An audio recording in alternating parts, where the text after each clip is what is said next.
Hello, everybody, and welcome back to The GOAT, where we figure out who and what it takes to be a great athlete or the greatest in your area. And tonight, I'm so excited. We got two guests and one special guest who drives the Triumph program, Julie Hall.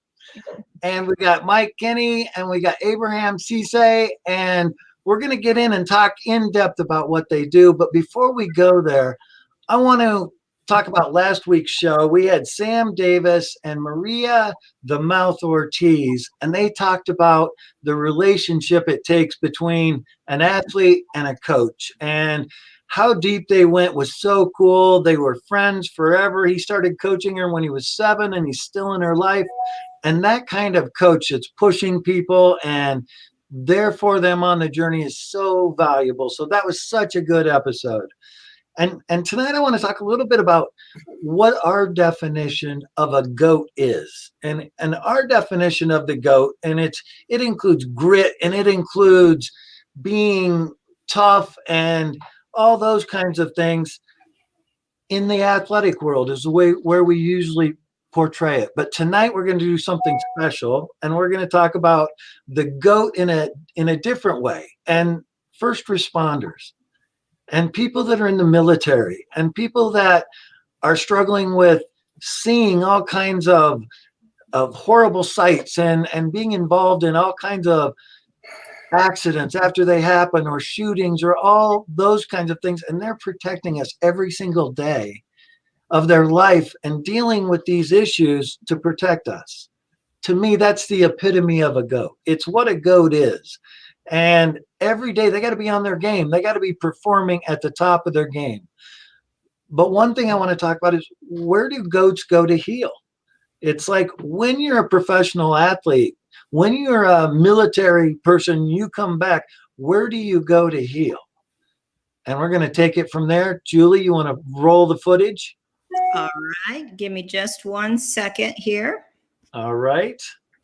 And we'll get it going.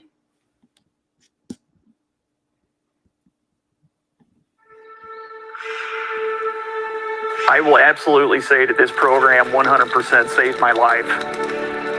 And I encourage any first responder or veteran that is struggling in any way to reach out. This is the best 5 days you will spend. It will absolutely change your life.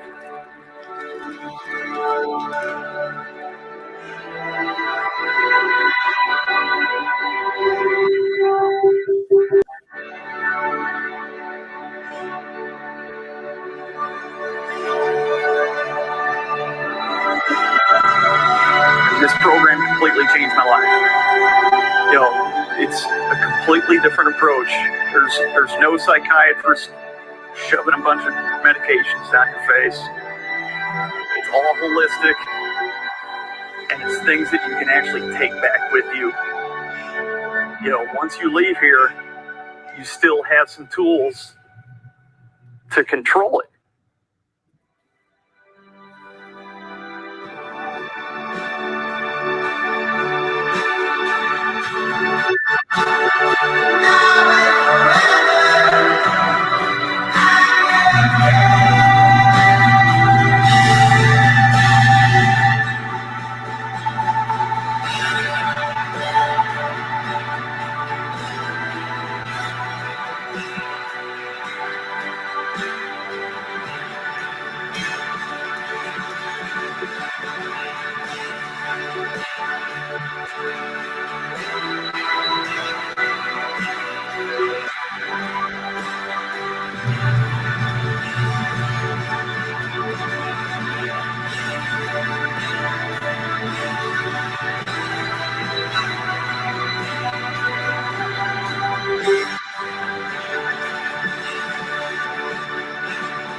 Mike, just watching that makes me feel so good that I'm a part of that.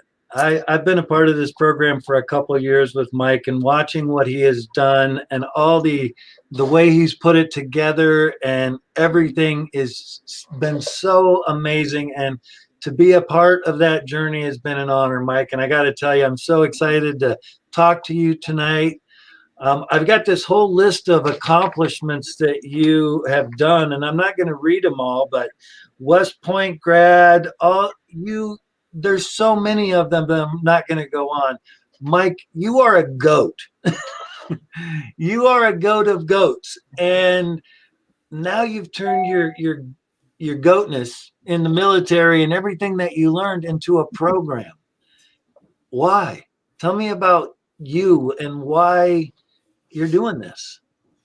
Well, Jeff, thanks for the kind intro, over flattering, but no, it's been great working with you as well. I mean, obviously you were featured prominently in that video, which is what I like about it, among many things. But so it's that collaborative effort. It's great. No, hey, I spent 22 years in the military, so I retired as a lieutenant colonel, out of Fort Leavenworth here, and spent time in the special forces, all that stuff. Right. So upon my departure from the service, my separation, I was approached by my former boss, who was approached by his former boss, who said, "Would you like to take the directorship of a fledgling nonprofit that helps veterans and first responders with PTS?" I said, "Sure." At the time, I went through the Kaufman Fast Track program, as part of my Soldier for Life transition assistance piece. So I'd always had some entrepreneurial leanings.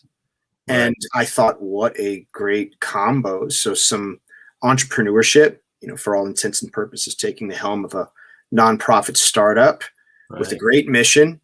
Doesn't really get much better than that. So 5+ years later, here we are. So 44 classes. Our 44th class will be this April. Yes. So 44 cohorts, 400+ individuals served, men and women, veterans and first responders. Lives saved, lives impacted. So we're really, really proud of that. So Mike, you say lives impacted and you say those things, but the contribution that you make, the people that you put in place, I've seen what people come in the way they are, and I see them walk out 5 days later, and it couldn't have been pulled off without you and driving that ship to make sure that they're getting the right things. I mean, Mike, you brought in KU, you do research on this. You've got like all these little things in your mind that make things organized and all your operational trainings and all that. This is the neatest flow, the neatest program that I've ever seen. And it's like, and it is so impactful. Why do you think it's so impactful? Because I have never seen a program like this that does anything like this. I appreciate that. Yeah. And, I will say, hey, I've got great clinicians and providers. There's Dr. Bruce Lease, KU Med, 37 years of clinical experience in psychology. He's a great man, that's really helped us craft, the framework of what it is that we're doing. We've got my yoga guy has been with me since the beginning. Kerry Stewart, Gulf War vet. So he's amazing. Yeah.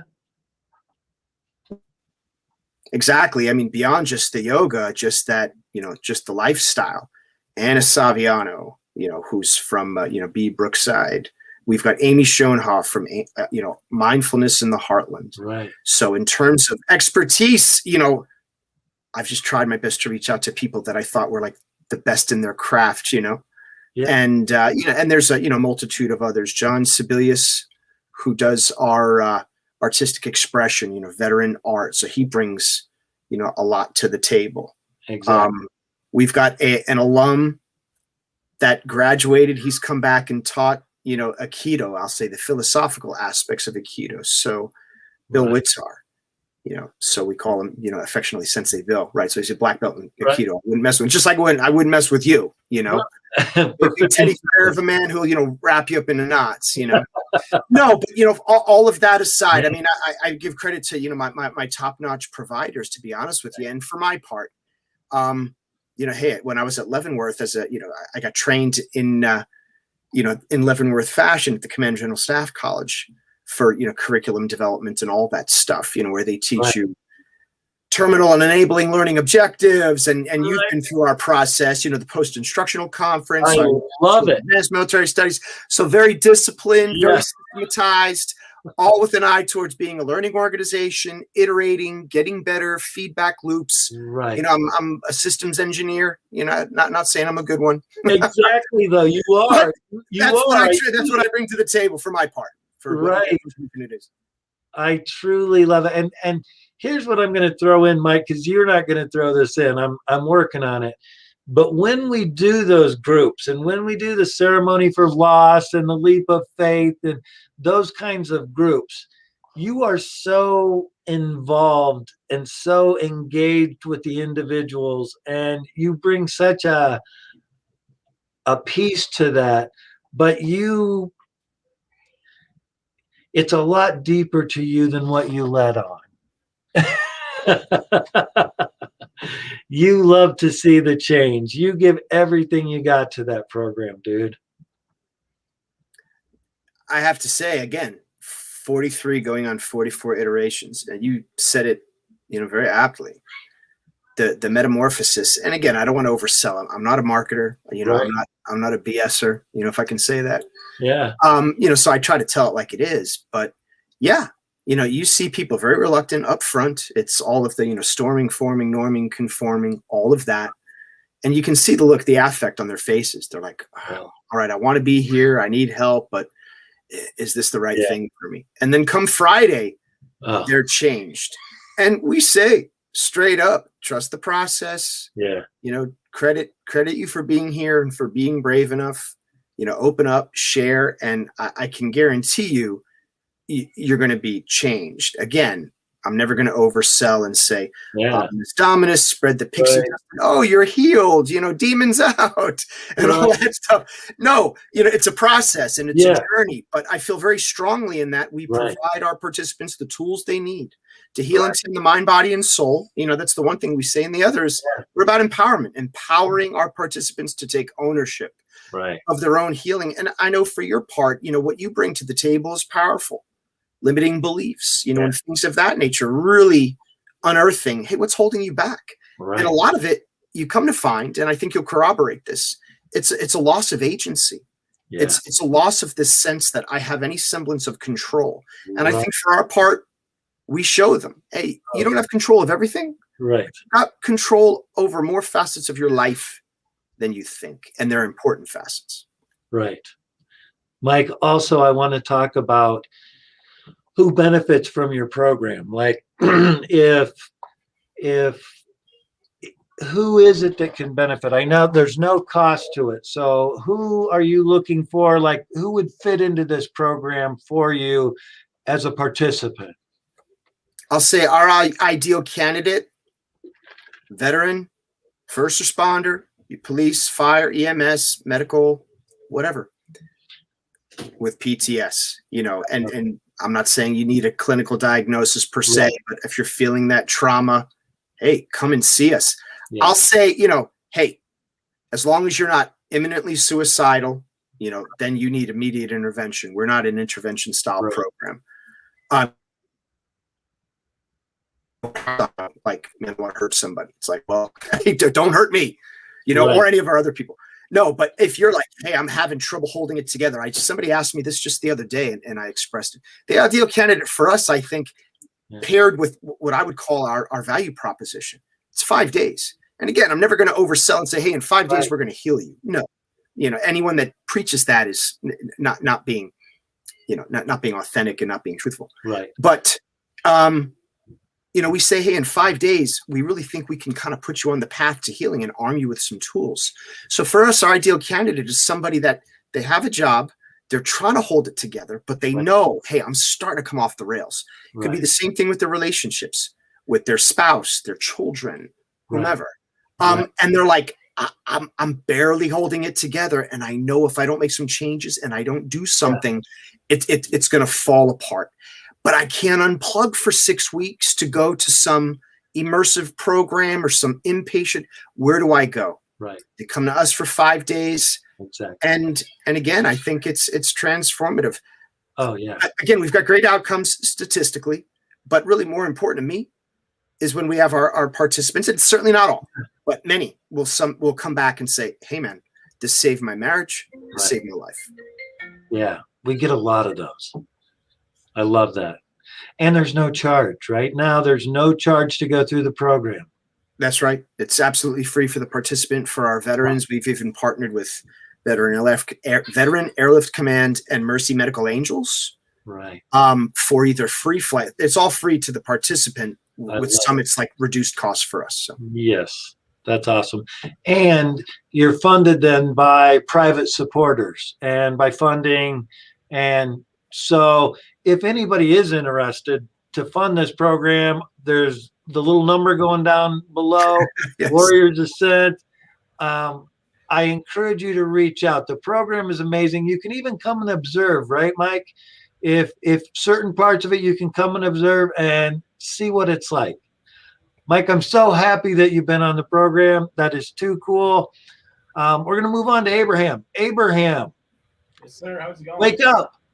I'm awake. We're going to show your clip. Julie, go ahead and play it. Hey, what's up? My name is Ibrahima Abraham Cisse. I am the creator and producer of the Freedom Project. And today I wanted to take a moment and share a little bit about the Freedom Project, where we're at, and also show a clip from our most recent episode, Sports and Mental Health. So let's get into this. The Freedom Project is a documentary series that takes viewers inside the journey of individuals as they cope with mental illness. And we do this by telling stories. We tell stories of people that actually went through a specific mental illness and how they actually learn about it and what does mental illness means to them. And also we have a mix of psychologists offering their own opinions and their own professional advice. And we have family members or siblings of an individual who actually had mental illness or a form of mental illness, and how exactly did they support them. The whole goal with this project is to explain mental illness in the simplest form possible, because 4 years ago I was not aware of mental illness. I didn't even know what anxiety really was until I went to therapy. And the way I consume the information, I'm trying to share that same experience with everyone that I come across. So without giving away everything about this film, I want to show you guys a clip from our sports and mental health episode. And just know that what we're doing is so needed in our community right now. And I genuinely believe the only way that we can save the planet is to invest in people's mental health. So before I go, I have a very important question.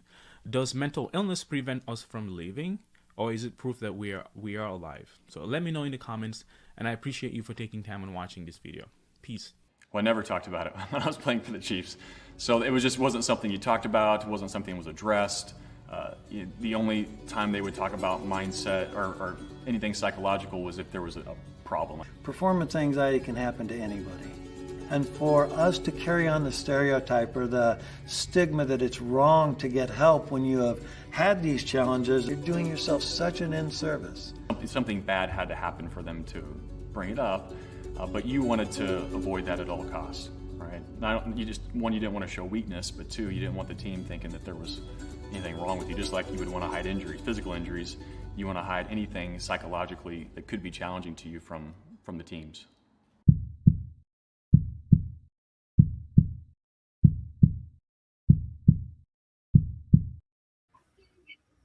Abraham, that is so good. It was so weird, like watching myself. Okay.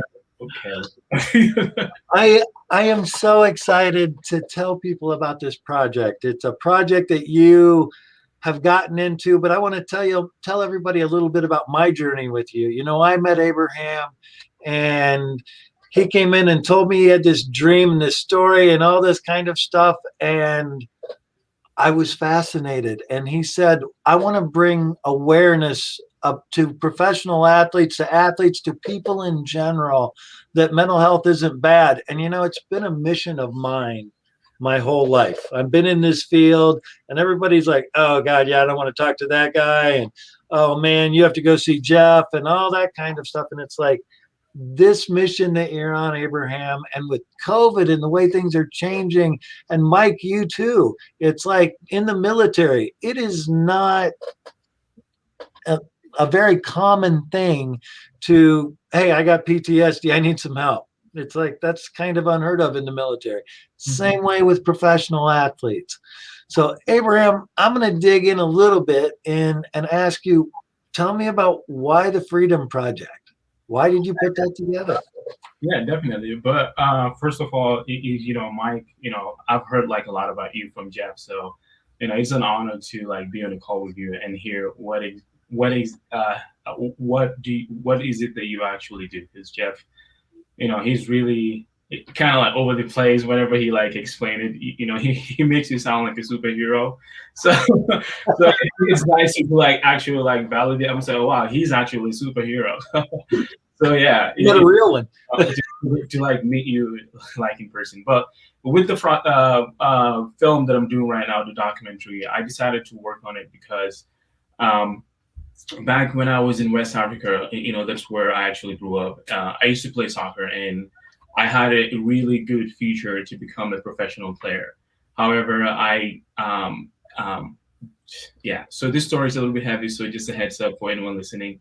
I experienced one of my friends actually passed away in front of me, and that actually broke me. To even today, whenever I'm talking about it, my body will like get a little bit hot. But so I actually experienced it right in front of me, so that put me in a very weird place mentally. And at the same time, while I was going through that, we had a guy, kind of like an older man, who was kind of like friends with all the kids, so he was trying to help us understand this trauma. However, he turned out to be a molester, and he actually molested me. So while I was going through that very tragic experience with my friend, so after those two tragic experiences, I was in a very weird place. I didn't really know why that happened. I didn't know how to process that feeling and those emotions of like losing a friend and actually watching it happen.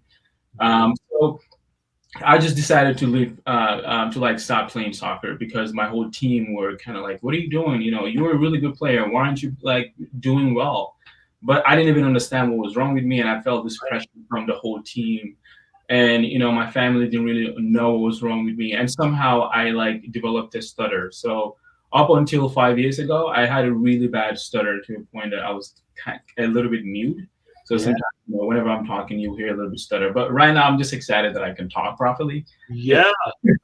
Yeah, but so I left playing soccer, but the whole time I've always wished that I wish I know what was wrong with me, just so that I can continue playing. But as I got older, that dream just kind of disappeared, and somewhere along the line, I decided I'm just going to leave the country, and somehow my problems are going to disappear. So that's how I ended up in America.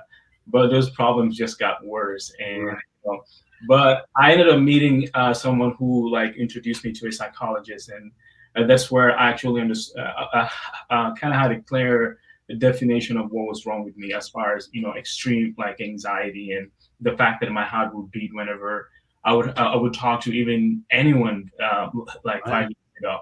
So so those through that experience of like understanding what was wrong with me, somehow my entire personality changed. Like I was a huge introverted person, and I was always behind the computers, just hiding in my room. But so it's like I decided that I want to know why mental illness is not a topic that we're not talking about on TV. Pretty much everyone is talking about it, because it's as simple as actually going and get help. But the thing is, there's a lack in like awareness. People don't really know what it is. And the fact that there's a huge stigma around it, because even till today, especially in Africa, my family will like hear me talking about mental health. They don't really understand it at this point, but they are trying to support. But I'm just like, what? This saved my life. This literally saved me, because I was in a really dark place. And I decided to do a film about it, and just, talk about it as much as possible. And at this point, the talking is going well. I can talk really well. And I'm like, also connecting with so many people that also want to do something like this, like raising awareness, but they don't really know how to. Right. So through like connecting, we're just building something really big. And I don't even know where this is going. It's like literally every day something new will pop up, and it's just happening. And I'm just very honored that, number one, I can talk. Number one, I got to meet Jeff,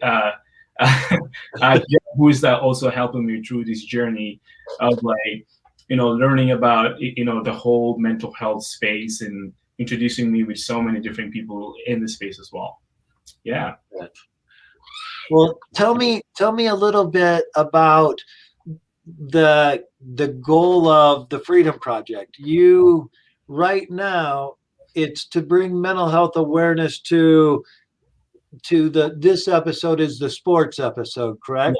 Yes. And you have other episodes that you want to bring this area to. What are those? Yeah. So as far as the episodes, the reason why I started with sports is because that's my background. Yeah. But at the same time, just doing kind of like going through this phase, mental health, and like learning about it again, like talking to people, and learning that pain is something that we all have in common, but we don't talk about it. And, Right. and it's like we're building all these walls that are stopping us from actually living. So, because that's who I was back then. I had all these walls around me.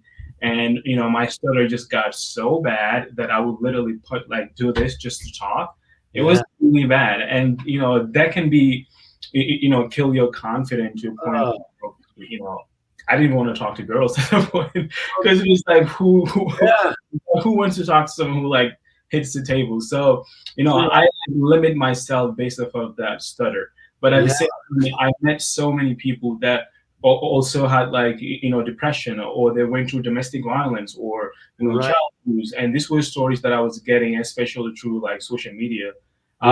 Yeah, because I like started talking about mental health literally every day, and people were sending me their own personal like stories, and I was like, okay, I need to do a documentary that like touches on every aspect of mental illness, but using social problems as an example, to like talk about, for example, sports, and why we do have so many issues within sports, because the problem is that mental illness is just behind the scenes and just drinking coffee or tea, and we're just talking around it. And the same issue happens with domestic violence and like even racism.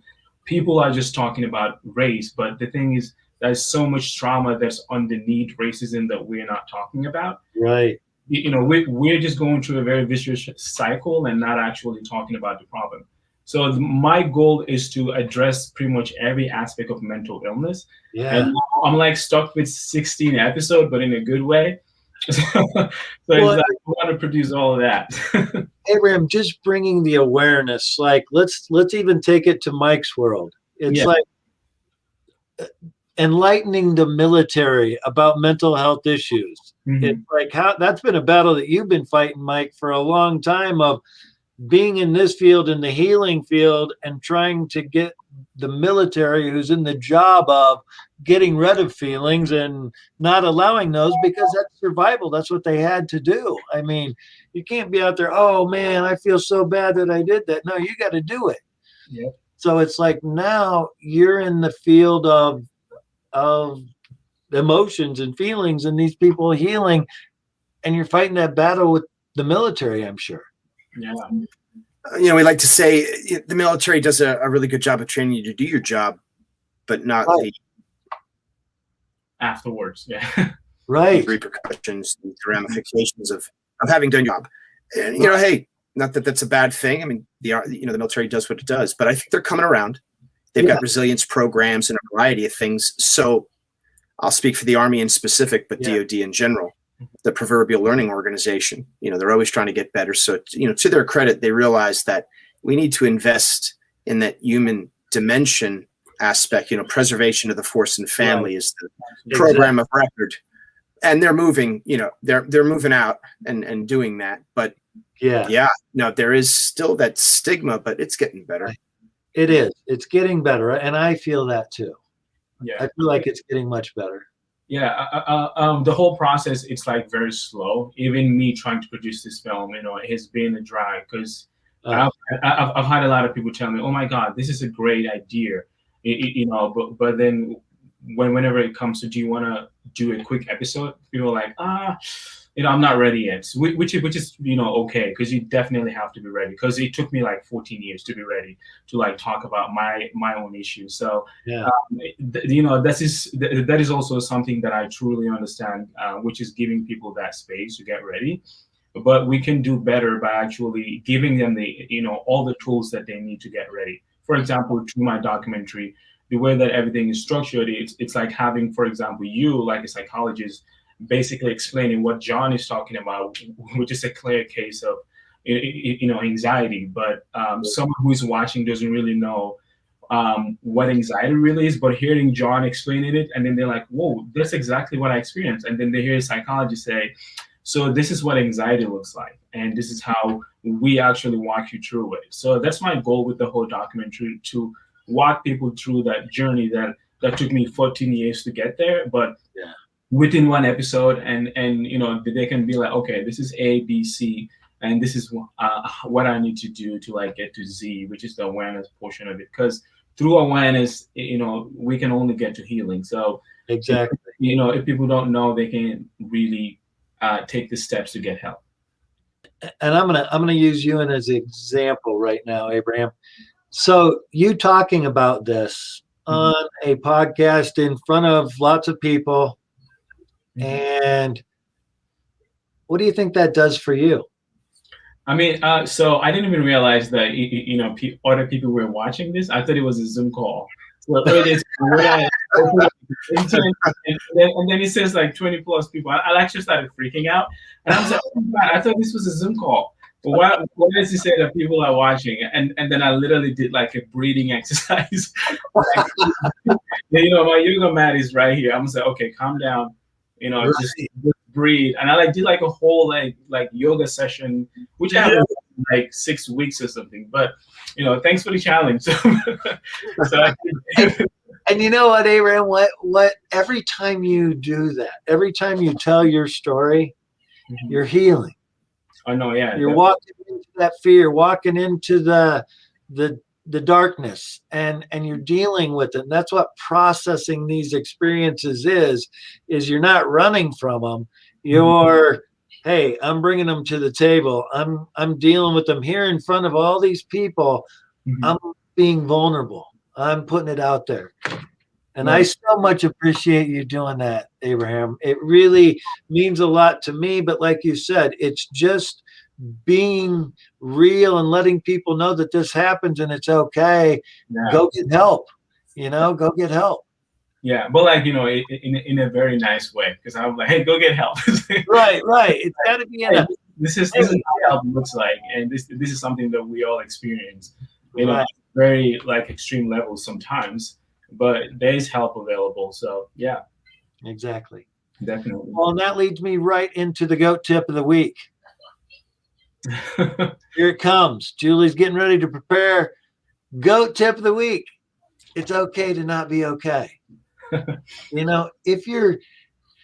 If you're struggling, that is okay. I don't know anybody in life that hasn't struggled at some point because of our experiences. And we might not even think that it's trauma or it's that big. But if you're not okay with it, if you're not feeling good about it, reach out. Get help. It doesn't mean you're broken. It just means you're a goat and you want to get better, because that's what goats do. They don't, I'm broken and I'm just going to sit with this. No, I want to fix it and I want to move forward. And I know that somebody can help me with this. GOAT tip of the week. Thank you. Awesome. Something you've got something going on at UMKC, Abraham. Is that true? Yeah, yes. I mean, me, you, and John and Jamisha. Well, thanks for that. For the flyer pull up there. So I have an intern that's been working for me for almost 6 months now. My timing is very wrong, but something like that. So UMKC, she goes there and she's a psychology major, and she is like the hardest worker I've ever met. It's like she is like. I'm actually like learning from him, because she's like such a smart kid, especially with social media. So she made all the connection, and she's like, hey, we're doing this program with the Block Scholarship, psychology student. I believe it's a psychology student, but it's probably all of them, 70 plus kids. So we're gonna go and talk about mental health and answer some of their mental health questions. And I decided, okay, I'm not a psychologist. I'm gonna bring Jeff and John and Jamisha. Just so that I can just be like, oh yeah, right, yeah, John. Well, what do you think about that? answer to all those kids because, I may not have the right answers. I'm just a guy who likes to talk about his very, traumatic past. So, but, having you and John be there and Misha, you guys are the pros, and, we can answer those questions because, especially with COVID and schools closing, a lot of kids are struggling mentally, and some of them, they don't know how to communicate those things with their parents because their parents don't have that space with them. So this is a very unique opportunity for us to just go and like listen to their genius, because this kid's a genius. Because the one that I'm working with, she's absolutely amazing, and yeah, I'm like super excited to just go and like learn from them and learn from you and John and Jamisha. So it's gonna be fun. I'm very excited for it. I'm happy to be there. I'm so excited. And Mike, you got anything coming up in the near future? A cohort? We do.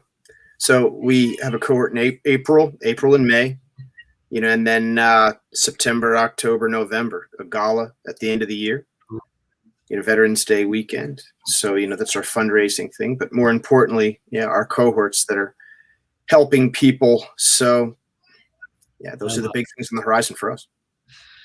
So I just want to say thank you guys so much. And I do want everybody out there to know that both of these two folks here are looking for sponsorship. They're looking for sponsorship. And so if you're interested in the Warriors Ascent Project, I encourage you to check out warriorsascent.org. And if you're looking for the Freedom Project and you would like to become involved with that in some way, please reach out to Abraham, and his contact information is right down below. Thank you all so much for being here, and thanks everybody for chipping in, and Greg and all you folks that chimed in. Thank you, and I will see you next week. Talk to you later. Bye. Yeah, thank you.